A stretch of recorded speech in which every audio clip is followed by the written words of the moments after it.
তো বন্ধুরা এই হচ্ছে শ্রীধাম মায়াপুরের আজকে অবস্থা। একদম এখানে এক হাঁটু করে জল হয়ে গেছে। শ্রী চৈতন্য মহাপ্রভু এই জায়গায় জন্মগ্রহণ করেছিলেন, হচ্ছে সেই নিম গাছ যেখানে নদের নিমাই তথা শ্রী চৈতন্য মহাপ্রভু জন্মগ্রহণ করেছিলেন। তো সত্যি কথা বলতে যদি মনের শান্তি খুঁজতে চাও তাহলে অবশ্যই একবার শ্রীধাম মায়াপুর মানে আসা দরকার সবার। কথায় আছে সময় আর সুযোগ কখনো একসাথে মেলে না, আর যখন মেলে তখন সেটা সঠিকভাবে কাজে লাগানো উচিত। পুজোর ব্যস্ততা, আলো আর আনন্দের রঙে ভরা দিনগুলি শেষ। এখন মন চাই একটু শান্তি, একটু ভক্তিময় পরিবেশে নিজেকে হারিয়ে ফেলতে।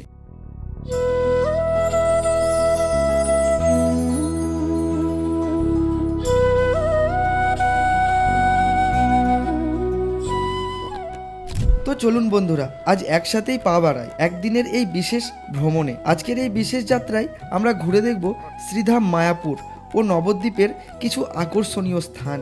কোথায় থাকবেন, কি খাবেন এবং কোথায় কোথায় ঘুরবেন সে সমস্ত বিষয় নিয়েও আলোচনা করব।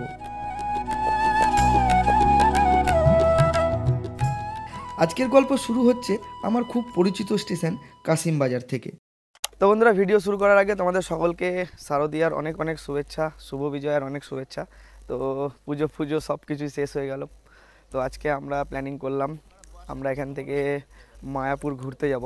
তো এখন ঘড়ির কাঁটায় 5:40 আর আমাদের কাশিমবাজার স্টেশনে এন্ট্রি করছে ফার্স্ট প্যাসেঞ্জার টাইমেই।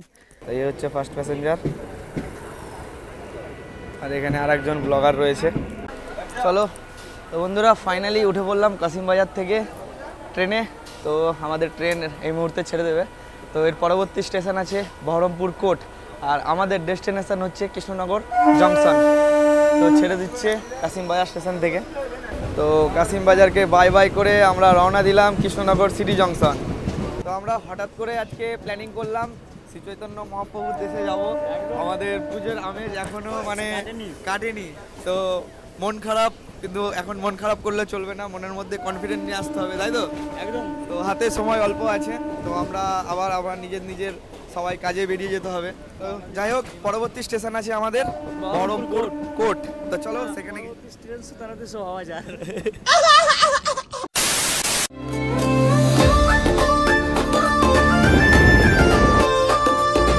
তো বন্ধুরা 5টা বেজে আর আমাদের ট্রেন এসে পৌঁছালো বহরমপুর কোর্ট। হচ্ছে আমাদের স্বপ্নের শহর বহরমপুর কোর্ট। এই হচ্ছে সকালের ভিউ। চল টাইম হয়ে গেছে, ট্রেনে উঠে পর। আর আমার সাথে আছে আমার দাদা, আজকে দাদার সাথে ইন্ট্রোডিউস করানো হয়নি।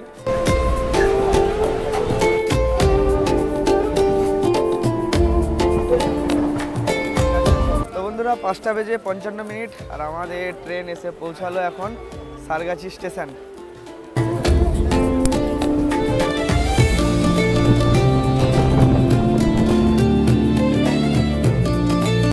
ঘড়ির কাঁটায় সম্পূর্ণ 6টা আর আমাদের ট্রেন এসে পৌঁছালো ভাবতা স্টেশন।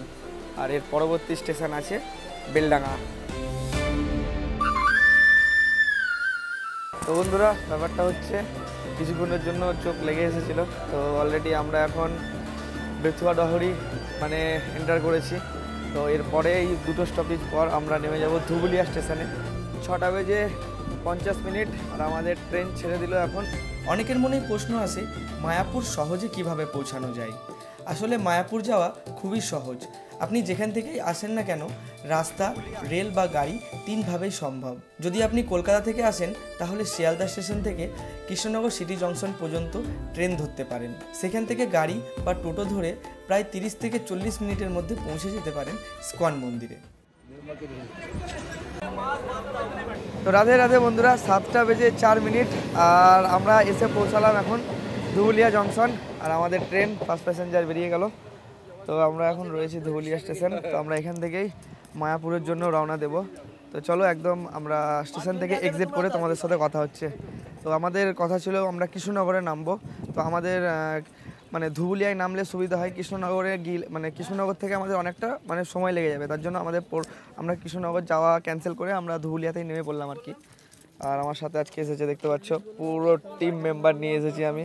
সঙ্গে আছে মামু, সঙ্গে মামা আছে, ঠিক আছে, দাদা আছে, আমার দিদা, এটা এটা আমার দাদু, দাদু দিদা স্বপ্ন মায়াপুর যাবে। তো বেসিক্যালি মানে দাদু আর দিদাকে উদ্দেশ্য করে আজকে আমাদের মায়াপুরে আসা, মায়াপুর সিধা মায়াপুর আর নবদ্বীপ ঘোরা। আমরা কাশিমবাজার স্টেশন থেকে ধুবুলিয়া পৌঁছিয়ে মায়াপুর যাত্রার প্রথম ধাপ সম্পূর্ণ করলাম। তো বন্ধুরা, ধুবুলিয়া স্টেশন থেকে নেমে আমরা এখানে একটা অটো রিজার্ভ করে নিলাম। আর আমাদের পার হেড 35 টাকা করে ভাড়া নেবে, আমাদের একদম নামিয়ে দিবে শ্রীধাম মায়াপুর, মানে মায়াপুর ধামে আর কি। আমরা এই রিক্সা করেই রওনা দিলাম শ্রীধাম মায়াপুরের উদ্দেশ্যে।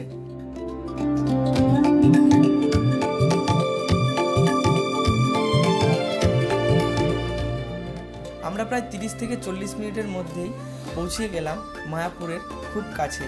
গাড়ি চলতে চলতে যেন মনটা অন্যরকম শান্তিতে ভরে গেল। মায়াপুর ঢোকার আগে আমরা একটা চায়ের দোকানে দাঁড়ালাম ভ্রমণের ক্লান্তি দূর করার জন্য। আমরা সেখান থেকে এক কাপ চা খেয়ে আবার বেরিয়ে পড়লাম মায়াপুর স্কন যাওয়ার উদ্দেশ্যে। তো বন্ধুরা, ফাইনালি আমরা স্কন মন্দিরের সামনে এসে পৌঁছালাম। তো এখন সময় হচ্ছে 8:10 আর আমরা প্রবেশ করছি স্কন মন্দির। তো এই হচ্ছে সেই বিশাল বিখ্যাত মন্দির দেখতে পাচ্ছ। আর এখানে রয়েছে প্রসাদের কুপন, মানে গেট থেকে এসে আর কি। তো আমরা এখান থেকে কুপনটা কালেক্ট করে নিই, তারপর দেন আমরা কোথায় কোথায় ঘুরবো না ঘুরবো সেটা নিয়ে আমরা মানে ভাববো আর কি। তো বন্ধুরা, এখানে মহাপ্রসাদের টিকিট কাউন্টার। তো এখানে দেখতে পাচ্ছ 80 টাকা, 50 টাকা, আর এদিকে 60 টাকা, 40 টাকা সব রকমের খাবারের এখানে আইটেমস রয়েছে আর কি। 80 টাকার কুপনটা নিলাম, এর মধ্যে কি কি আইটেম রয়েছে সেগুলো তোমরা পজ করে দেখে নিতে পারো। তো অলরাইট গাইজ, আমরা এই মুহূর্তে মানে স্কন মন্দিরে প্রবেশ করার পর আমরা প্রসাদের কুপন নিয়ে আমরা একটু ভেতরের দিকে আসলাম। এখানে ফ্রেশ হওয়ার একটু বন্দোবস্ত করতে হবে।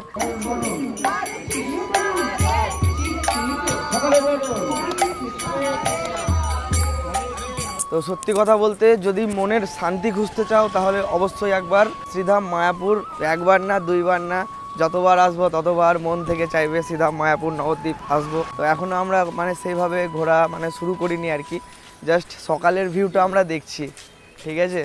আর এখানে আমাদের ভিডিও দেখে এরা খুশি হয়েছে। হরে কৃষ্ণা। রাধে রাধে, জয় শ্রীকৃষ্ণ। তোমাদের বাড়ি কোথায়? গঙ্গানগর। এখানে কোথায় থাকো? আচ্ছা, অনেক অনেক ভগবান শ্রীকৃষ্ণের ভক্ত এখানে রয়েছে, আমরা দেখছি এখানকার মানে ভাইবটা আর কি, এখানকার পরিবেশ দেখতে পাচ্ছ। এখানে অনেক ফরেনাররা থাকে আর কি এখানে। হ্যাঁ, একদম মনোরম পরিবেশ এখানে। তো চলো, আমরা এখন এখানে কোনো থাকার ব্যবস্থা, কোনো হোটেল বাগেরা আমরা দেখছি।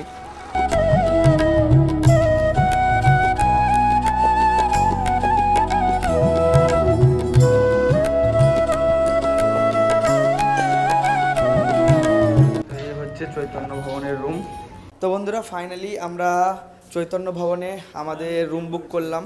তো এখন সময় হচ্ছে 9:15 আমাদের চেক ইন টাইম। আর কালকে আমরা চেক আউট করবো এখান থেকে 9:15। রুমগুলো তোমাদেরকে দেখিয়ে দিই আর ডিটেলে জানাই তোমরা এখানে কিভাবে রুম বুক করবে আর কত টাকা কি খরচ আছে এখানে। তো এই হচ্ছে রুম নাম্বার 114। তো এখানে 2-3টে বেড রয়েছে, যে দাদু দিদা এসে বসেছে। তো রুমটা মোটামুটি ভালোই আছে, একসঙ্গে 8 থেকে 10 জন থাকা যাবে। আর একদম কম প্রাইজের মধ্যে এখানে রুম পাওয়া যায় আর কি। চৈতন্য ভবনে এসে তোমরা গদা ভবনের পাশেই চৈতন্য ভবন এসে মানে মন্দির ক্যাম্পাসে তোমরা খোঁজ করার পর সেখানে এসে যোগাযোগ করলে একদম সস্তা রেটে তোমরা ভালো মানের মানে ঘর এখানে স্টে করার মতো পেয়ে যাবে, ঠিক আছে। তো আমাদের এখানে আমরা 7 জন রয়েছি, আমাদের নিয়েছে 750 টাকা মতন একদিনের।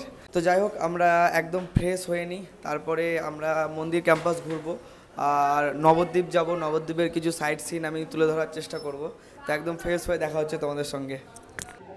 রাধে রাধে। তো গাইস, ফাইনালি রেডি হয়ে গেছি, দেখতে পাচ্ছ। তো এটা আমি অনেকদিন ধরে, এটা আমার ইচ্ছে ছিল যে আমি এখানে যতবারই 2-3 বার এসেছি ততবার আমি এমনি সিম্পল শার্ট প্যান্ট পরে মানে ঘুরেছি আর কি। তো আজকে প্রথমবার পাঞ্জাবি আর ধুতি পরলাম। তো এটা পরেই সম্পূর্ণ মায়াপুর আর নবদ্বীপ ঘুরবো। কেমন লাগছে অবশ্যই কমেন্টে জানিও। সকাল সকাল মায়াপুর পৌঁছিয়ে আমরা চৈতন্য ভবনে থাকার ব্যবস্থা করে বেরিয়ে পড়লাম সম্পূর্ণ মায়াপুর ঘোরার উদ্দেশ্যে। তার আগে আমরা সকালের জলখাবারটা স্কনের সামনে একটি দোকানে খেয়েছিলাম। খাওয়া দাওয়া সম্পন্ন করে আমরা সেখান থেকে একটি টোটো রিজার্ভ করে নিয়েছিলাম। ইনি আমাদের সম্পূর্ণ মায়াপুর ঘুরিয়ে দেখাবে এবং ভাড়া বাবদ 350 টাকা নেবেন। তবে আমার মতে বলে টোটোতে ওঠার আগে ভালো মতো কথা বলে নেওয়া উচিত। আমরা এখন এই মুহূর্তে চলে এসেছি স্বামী ভক্তিকুমুদ গোস্বামীর মন্দিরে। তো এই হচ্ছে স্বামী ভক্তিকুমুদ গোস্বামীর মন্দির। তো আমরা এই মন্দিরটা থেকে শুরু করছি আজকের আমাদের পরিক্রমা। তো একে একে আমরা মায়াপুরের সমস্ত মন্দির আমরা দর্শন করব। তো ব্যাপারটা হচ্ছে এই মন্দিরে আমরা কোনো রকম ভিডিওগ্রাফি নিতে পারবো না, তো এই বাইরে থেকে যতদূর সম্ভব হবে আমি দেখানোর চেষ্টা করছি। তো এই মন্দিরে দেখার মতো বলতে এখানে মহাপ্রভু ভগবান শ্রীকৃষ্ণর বিভিন্ন লীলা খুব সুন্দরভাবে দেওয়ালে মানে পেন্ট আকারে মানে তুলে ধরা হয়েছে। তো সেগুলোই আমরা দর্শন করলাম। তো ক্যামেরা নিষিদ্ধ থাকায় সেগুলো আমরা ঠিকভাবে তুলে ধরতে পারলাম না। তো যাই হোক, মন্দিরটা খুবই সুন্দর। ভেতরে তোমরা প্রবেশ করে মন্দিরটা ভালোভাবে দেখে উপভোগ করতে পারো।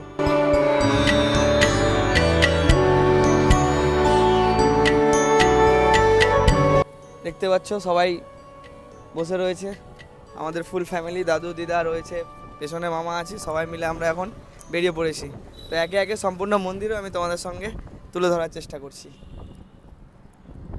তো বন্ধুরা, এবার আমরা দর্শন করতে যাচ্ছি মায়াপুরের সরস্বতী গোস্বামীর মন্দির। তো দেখতে পাচ্ছ মন্দিরটা খুব সুন্দরভাবে এখানে ভগবান শ্রীকৃষ্ণের মূর্তি ওপরে বানানো রয়েছে। তো আমরা দর্শন করব এবার।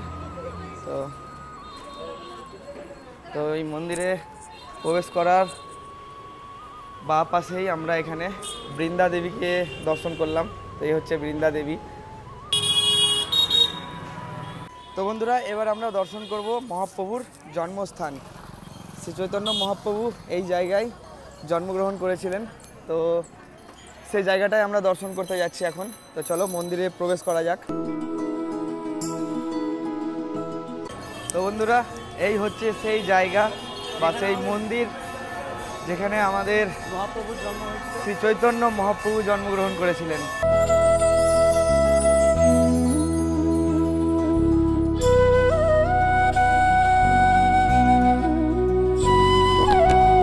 তো বন্ধুরা, এই হচ্ছে সেই জায়গা, এই হচ্ছে সেই নিম গাছ যেখানে নদের নিমাই তথা শ্রী চৈতন্য মহাপ্রভু জন্মগ্রহণ করেছিলেন। তো আমরা এখন সেই বাড়িতেই রয়েছি, একদম শান্তির স্থল আর কি। খুব সুন্দর লাগছে এখানে এসে। আর এখানে মন্দিরে কোনো রকম ভিডিওগ্রাফি অ্যালাউ নেই বলে আমি মন্দিরের দৃশ্যগুলো হয়তো দেখাতে পারলাম না। তবে এই মন্দিরে কী কী রয়েছে সেগুলো অবশ্যই জানাবো তোমাদের।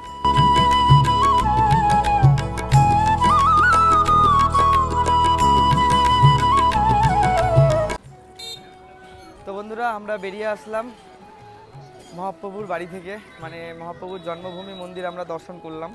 তো এই মন্দিরে বিগ্রহ রূপে আমরা দেখতে পাবো শ্রী চৈতন্য মহাপ্রভু, বিষ্ণুপ্রিয়া দেবী আর লক্ষ্মীপ্রিয়া দেবীর মূর্তি, আর সাথেই শ্রীকৃষ্ণ চৈতন্য, প্রভু নিত্যানন্দ, শ্রী অদ্বৈত গদাধর, শিবাসাদি গৌরভক্তবৃন্দর রূপ আমরা এই মন্দিরে দেখতে পাবো। তো আমরা এই মুহূর্তে দর্শন করতে এসেছি শিবাস ঠাকুরের বাড়ি, যেখানে হরে কৃষ্ণ মহামন্ত্র নাম সারা বিশ্বে ছড়িয়েছিল। তো এই হচ্ছে সেই জায়গা। তো এখন ভোগ আরতির সময় আমরা মন্দির দর্শন করতে পারলাম না। তো এই মন্দিরে আসলে মহাপ্রভুর 500 বছরের পুরনো মৃদঙ্গ যেটা রাখা রয়েছে, তো সেটাও তোমরা দেখতে পাবে, যেটা চাঁদ কাজী ভেঙে দিয়েছিল। তো সেটা গল্পে তোমরা শ্রী চৈতন্য মহাপ্রভুর জীবনী পড়লে বুঝতে পারবে। তো সেই 5500 বছর আগেকার মৃদঙ্গটাও এই মন্দিরে রাখা রয়েছে।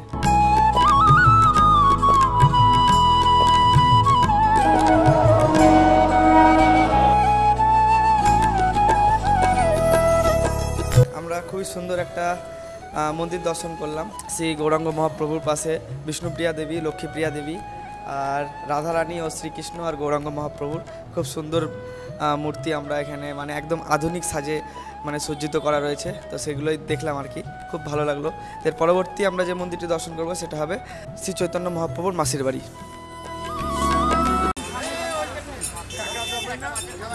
তো বন্ধুরা, এই মুহূর্তে আমরা প্রবেশ করেছি শ্রী চৈতন্য মহাপ্রভুর মাসির বাড়ি। তো চলো মহাপ্রভুর মাসির বাড়িটা তোমাদেরকে একটু ঘুরিয়ে দেখাই। তো এই মহাপ্রভুর মাসির বাড়িতেই রয়েছে গুপ্ত বৃন্দাবন, রাধাকুণ্ড, শ্যামকুণ্ড। তো সেগুলো আমরা একে একে দর্শন করব।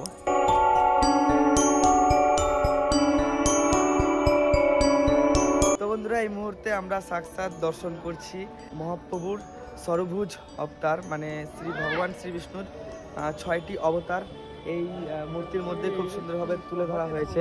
তো এটা হলো মহাপ্রভুর সরভুজ শ্রী গৌরাঙ্গ মহাপ্রভুর রূপ। তো সেটা দর্শন করছি আমি। তো এরপরে আমরা দর্শন করব রাধাকুণ্ড। এই হচ্ছে রাধাকুণ্ড। রাধাকুণ্ডের জল মাথায় নিলে অনেক মানে পাপ ক্ষয় হয় আর কি। তো দেখতে পাচ্ছ এখন কিন্তু বৃষ্টি শুরু হয়ে গেছে এখানে।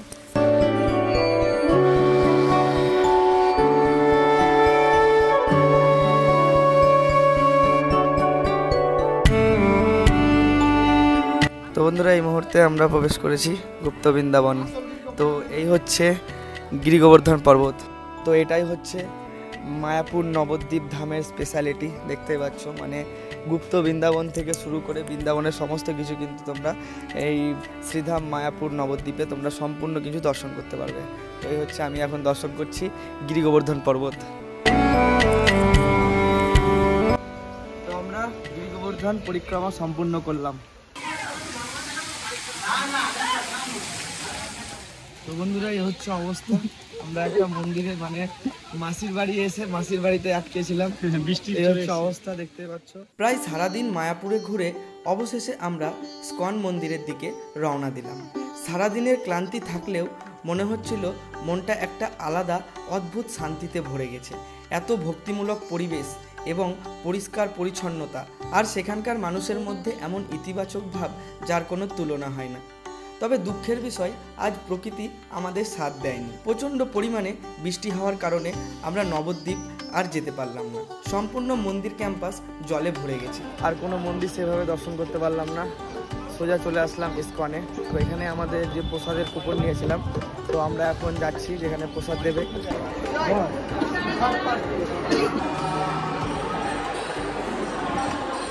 তো এখানেই দিচ্ছে প্রসাদ।